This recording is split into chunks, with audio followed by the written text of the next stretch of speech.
till we have covered the topic of MRI concept,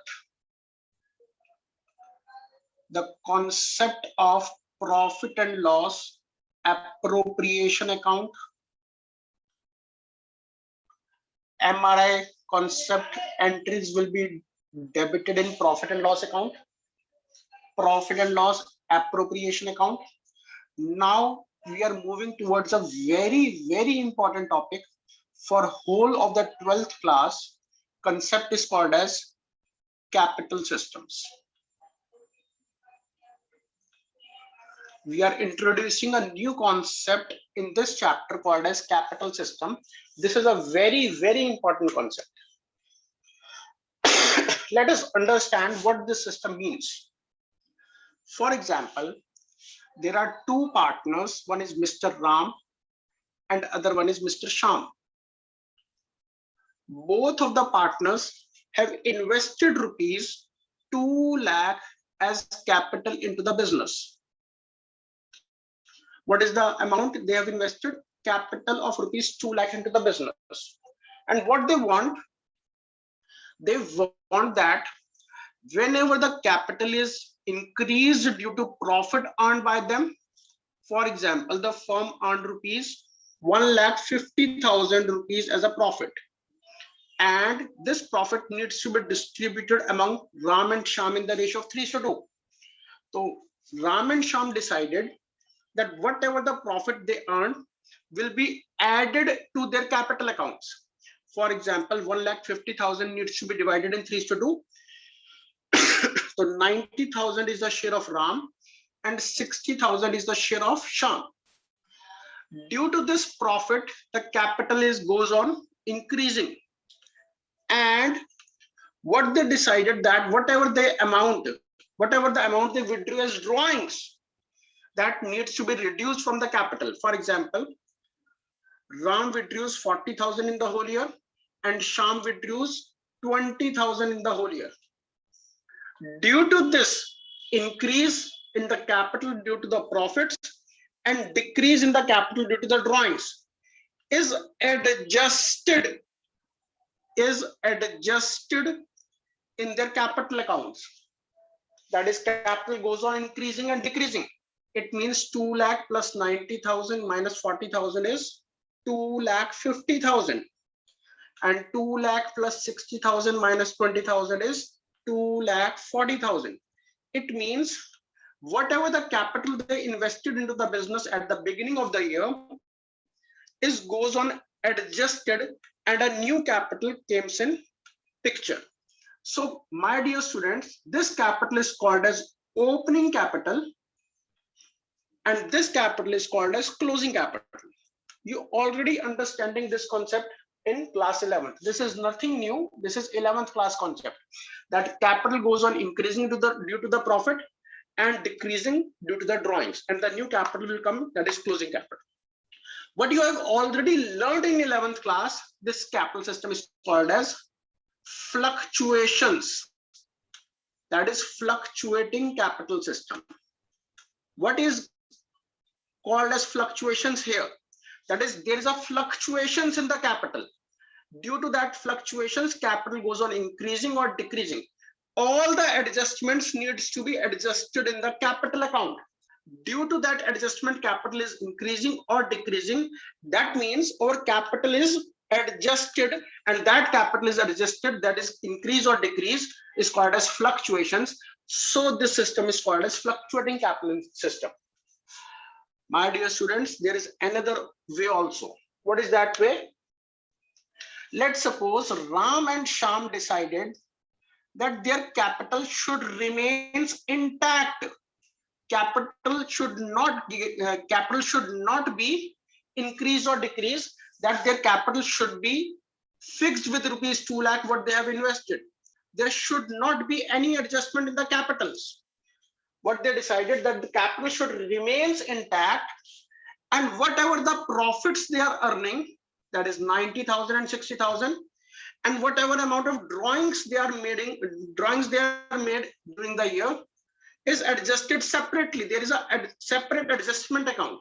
that is due to the profit of 90,000 less drawings of 40,000, they increased their capital base of 50,000 in the whole year. Similarly, Sham 40,000 in the whole year. This is a separate treatment. They do not want to adjust these amounts in their capital. A new concept, a new account called as current account comes into picture. That is, they want to adjust the different amounts, adjust the adjustment in a separate account, and that separate account is called as current account, and they need to fix their capital as it is. क्या चाहते हैं ये? Capital as it is रहे. This system is called as fixed capital system. So my dear students, what is here? In fluctuating capital account, only one account, that is called as capital account, is prepared. That is only one account. There is only one account called as capital account is prepared. But in fixed capital systems, there are two accounts. That is, one is capital accounts, जिसमें capital fixed रहेगी as it is, and second is current account. That is, two accounts are prepared. This is the whole concept of capital systems. Please note it down.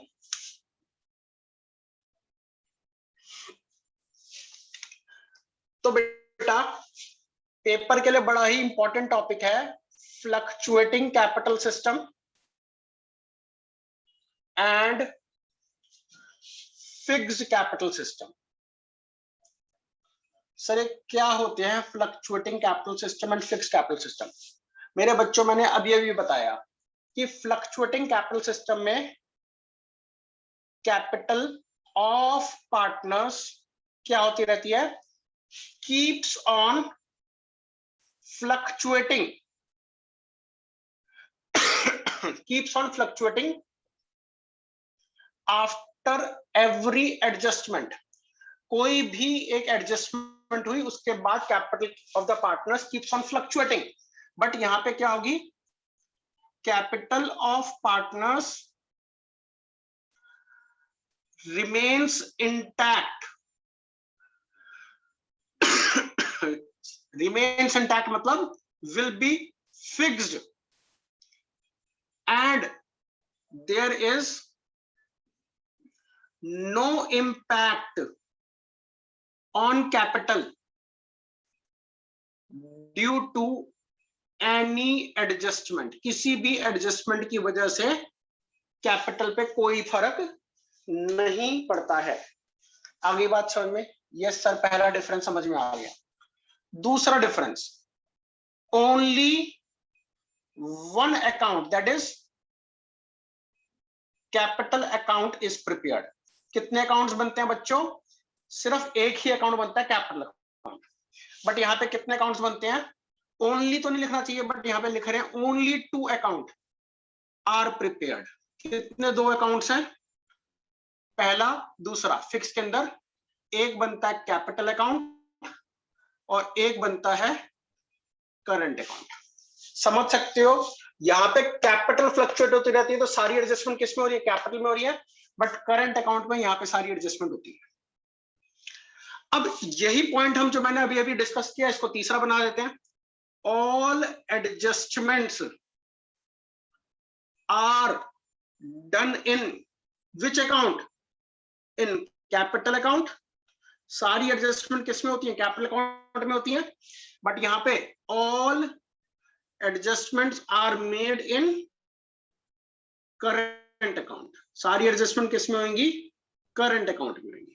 तो बेटा आप समझ सकते हैं theoretical concept को, एक ही बात को तीन अलग अलग तरीके से लिखा कि यहाँ पे कैपिटल फ्लक्चुएट होगी, यहाँ पे कैपिटल सेम रहेगी. यहाँ पे दो अकाउंट, यहाँ पे एक अकाउंट बनेगा, यहाँ दो अकाउंट बनेंगे. यहाँ पे उसी कैपिटल में एडजस्टमेंट होगी, उसमें यहाँ पे करंट में एडजस्टमेंट होगी. तो बेटा मैं बार बार कह रहा हूँ एडजस्टमेंट होंगे, एडजस्टमेंट होंगे. एडजस्टमेंट कौन सी होंगी? एडजस्टमेंट समझिए, एडजस्टमेंट्स के नाम समझिए. पार्टनर में जैसे अभी हमने एग्जांपल में करा कि जो भी नेट प्रॉफिट्स को क्या कहते हैं? जो पार्टनर्स में डिस्ट्रीब्यूट हो जाते हैं उसे बोलते हैं डिविजिबल प्रॉफिट्स. या इंटरेस्ट ऑन कैपिटल या सैलरी या पार्टनर्स की कमीशन, यही तो टॉपिक पढ़े हमने अभी पीएनएल अप्रोप्रिएशन में, या एक इंटरेस्ट ऑन ड्राइंग्स। ये चारों आइटम्स कहां जाती हैं और इंटरेस्ट ऑन ड्राइंग्स कहां जाती है? ये चारों एंट्री जाती हैं पीएनएल अप्रोप्रिएशन में डेबिट और पार्टनर के कैपिटल अकाउंट में क्रेडिट हो जाएंगे। उस केस में एक पीएनएल में डेबिट होगी तो पार्टनर के कैपिटल अकाउंट में क्रेडिट होगी, डबल एंट्री सिस्टम होता है।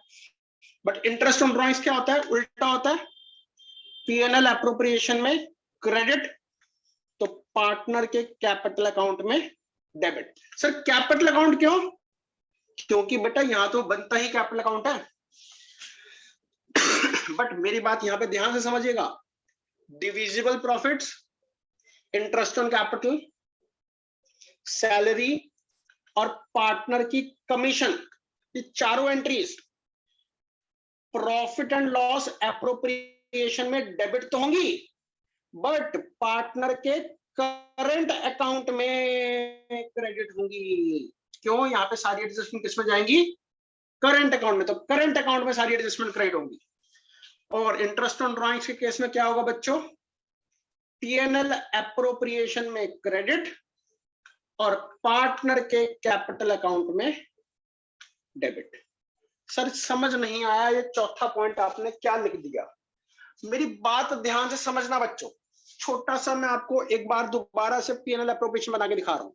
मैंने इस चैप्टर में तक सिखाया क्या? पीएनएल एप्रोप्रिएशन में सिखाया कि इंटरेस्ट ऑन कैपिटल यहां आता है, सैलरी यहां आती है, अपना फिर पार्टनर की कमीशन यहां आती है, फिर डिविजिबल प्रॉफिट्स यहां आते हैं और नेट प्रॉफिट्स यहां क्रेडिट करते हैं, इंटरेस्ट ऑन ड्राइंग्स यहां क्रेडिट करते हैं। ऐसे ही तो सिखाया था मैंने आपको पीएनएल एप्रोप्रिएशन। बोलो हाँ या ना?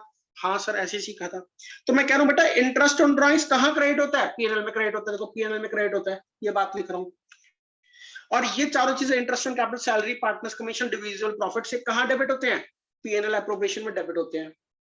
मैं बात इतनी सी कहना चाह रहा हूं कि जो चीज एक अकाउंट में डेबिट होगी तो कहीं ना कहीं क्रेडिट होगी, दैट इज पार्टनर के कैपिटल अकाउंट में क्रेडिट होगी। अगर कोई चीज कहीं पे क्रेडिट होगी तो किसी ना किसी अकाउंट में डेबिट होगी, पार्टनर के कैपिटल अकाउंट में डेबिट होगी। तो ये बात समझने की है। इसका सेकंड इफेक्ट कहां जाएगा? क्योंकि एंट्री किसकी रिलेटेड है? पार्टनर की रिलेटेड है, तो पार्टनर के कैपिटल अकाउंट में क्रेडिट या डेबिट होगी। बट इस सिचुएशन में ये एंट्री कहां चले जाएंगी? पार्टनर के करंट अकाउंट में। यहां पे मैंने गलत लिख दिया था पहले, पार्टनर के करंट अकाउंट में क्रेडिट या डेबिट होगी। बात को ध्यान से समझना है, नोट करना है। पांचवा पॉइंट बेटा बहुत ही इंपॉर्टेंट है, ध्यान से समझिएगा। खाली यही एडजस्टमेंट थोड़ी ना होती हैं, ये तो आपने अभी भी नई नई सीखी हैं। 12th में 11th में आपने एक एडिशनल कैपिटल नाम का एक कॉन्सेप्ट सीखा था। क्या होता था कि बिजनेस में अगर पैसे की जरूरत होती थी तो बिजनेसमैन और पैसा इंट्रोड्यूस कर देता था, उसे कहते थे एडिशनल कैपिटल। ऐसे ही अगर उसको घर में कोई इमीडिएट पैसे की जरूरत पड़ती थी तो उसे बोलते थे एडिशनल कैपिटल विड्रॉल। एक वर्ड होता था एडिशनल कैपिटल और एक होता था additional capital withdrawal. Additional capital मतलब और बिजनेस में पैसा लगाना, और एडिशनल कैपिटल विड्रॉल मतलब बिजनेस में पैसा निकालना। ठीक है, जैसे कि सर और मतलब समझाओ, इसका क्या मतलब है? मेरे को बिजनेस करते करते बिजनेस में और पैसे की जरूरत पड़ी, मैंने 5 लाख रुपए और बिजनेस में पैसा इन्वेस्ट कर दिया, तो मेरे प्यारे बच्चों उसे क्या बोलते हैं? Additional capital introduced. बट किसी कारणवश मेरे को मेरे बच्चे को इंडिया के बाहर पढ़ाने भेजना है, या एमबीए का कोर्स कराना है, या किसी डॉक्टर को दिखाना है, कोई प्रॉब्लम हो गई, कोई कोविड की वजह से अब बड़े सीनियर डॉक्टर को दिखाना पड़ गया, तो मैंने इमीडिएटली बिजनेस में से 5 लाख रुपए निकाले, तो उसे क्या बोलते हैं? Additional capital withdrawal. यानी कि इमरजेंसी में बिजनेस में और पैसा इंट्रोड्यूस करना या बिजनेस में से पैसा विड्रॉ करना। एडिशनल कैपिटल विड्रॉल का एक और नाम होता है बेटा, इसको बोलते हैं permanent reduction in capital. Permanent reduction in capital. अगर पेपर में इन दोनों में से कोई नाम आ जाए, कौन से दोनों नामों में से, एडिशनल कैपिटल इंट्रोड्यूस या परमानेंट रिडक्शन कैपिटल या विड्रॉल, इस सिचुएशन में यानी कि फ्लक्चुएटिंग कैपिटल सिस्टम के केस में ये दोनों एंट्रीज कहां जाएंगी, ये दोनों एडजस्टमेंट्स कहां जाएंगी? सर ऑब्वियस सी बात है, जब अकाउंट ही एक बनेगा तो कैपिटल अकाउंट में जाएंगी, कैपिटल अकाउंट में शो होंगी। एडिशनल कैपिटल इंट्रोड्यूस से कैपिटल बढ़ती है तो दैट इज ये कैपिटल के क्रेडिट साइड में शो होगा, और कैपिटल विड्रॉल से कैपिटल घटती है तो ये डेबिट साइड पे शो होगा। बट ध्यान से सुनना मेरे प्यारे बच्चों, ये कहानी में बहुत बड़ा ट्विस्ट है। यहां पर ये भी तो क्या है, एडजस्टमेंट है, तो सारी एडजस्टमेंट के लिए कौन सा अकाउंट बनता है? करंट अकाउंट बनता है। तो क्या ये सर करंट अकाउंट में जाएंगी? नहीं मेरे प्यारे बच्चों, यही बड़ा इंपॉर्टेंट पॉइंट है। फिक्स कैपिटल होने के बावजूद सारी एडजस्टमेंट करंट अकाउंट में जाती हैं। इसके बावजूद ये दो एक ऐसी एडजस्टमेंट है जो कैपिटल अकाउंट में ही शो करी जाएंगी। This is the very very very important point कि सिर्फ ये दो स्पेसिफिक एडजस्टमेंट हैं जो दोनों ही सूरतों में, चाहे वो फिक्स कैपिटल सिस्टम हो या फ्लक्चुएटिंग कैपिटल सिस्टम हो, दोनों ही सूरतों में कैपिटल अकाउंट में शो होंगी, करंट अकाउंट में शो बिल्कुल कतई नहीं होंगी। प्लीज नोट कर लीजिए। आओ बच्चों, एक बड़ा ही इंपॉर्टेंट नोट लिखिएगा। ये आपका आज की डेट का 2000 रुपए का नोट लिखवा रहा हूं मैं आपको। क्या है सर ये? बच्चों एमआरआई के अंदर एक इंटरेस्ट ऑन लोन का कंसेप्ट सिखाया था। एक होती थी मैनेजर की कमीशन, मैनेजर की कमीशन से पार्टनर को मतलब नहीं है। ऐसी एक होता था रेंट टू पार्टनर, और एक होता था इंटरेस्ट ऑन लोन फ्रॉम या to partner. Interest on loan दिया पार्टनर को उसके लोन पर, या उससे लिया उसके लोन पर। ये दो एंट्रीज, एक इंटरेस्ट ऑन लोन और एक रेंट, ये मेरे प्यारे बच्चों ध्यान से सुनना, ना ये फ्लक्चुएटिंग सिस्टम में ना ये फिक्स सिस्टम में, ना कैपिटल में डेबिट क्रेडिट होती, ना करंट अकाउंट में डेबिट क्रेडिट होती। Not shown in any account, चाहे वो कैपिटल हो या चाहे वो करंट हो, चाहे वो फिक्स सिस्टम हो चाहे वो फ्लक्चुएटिंग सिस्टम हो। क्यों नहीं शो होती? कोई सोचेगा। इसलिए नहीं शो होती बेटे क्योंकि ये कैपिटल की एंट्री नहीं है, ये तो पार्टनर की प्रॉपर्टी का रेंट है जो पीएनएल में डेबिट हुआ, पार्टनर को पैसे दे दिए। इंटरेस्ट पार्टनर को दिया, लिया, पीएनएल में डेबिट या क्रेडिट कर दिया, उससे पैसे लेन देन कर लिए। ये एक्चुअल एंट्रीज हैं, ये प्रॉफिट्स के डिस्ट्रीब्यूशन की एंट्रीज हैं। प्रॉफिट्स के डिस्ट्रीब्यूशन की एंट्रीज कैपिटल करंट अकाउंट में जाती हैं, बट पार्टनर से एक्चुअल लेन देन की एंट्रीज जैसे कि इंटरेस्ट ऑन लोन और रेंट, उसकी चीज यूज करी, उसको उसके पैसे दिए, इसका कैपिटल से कोई भी लेना देना नहीं है। तो ना तो ये कैपिटल में जाएंगी ना ये करंट में जाएगी, चाहे वह सिस्टम फ्लक्चुएटिंग हो चाहे सिस्टम फिक्स्ड हो। तो इसको नोट कर लीजिए।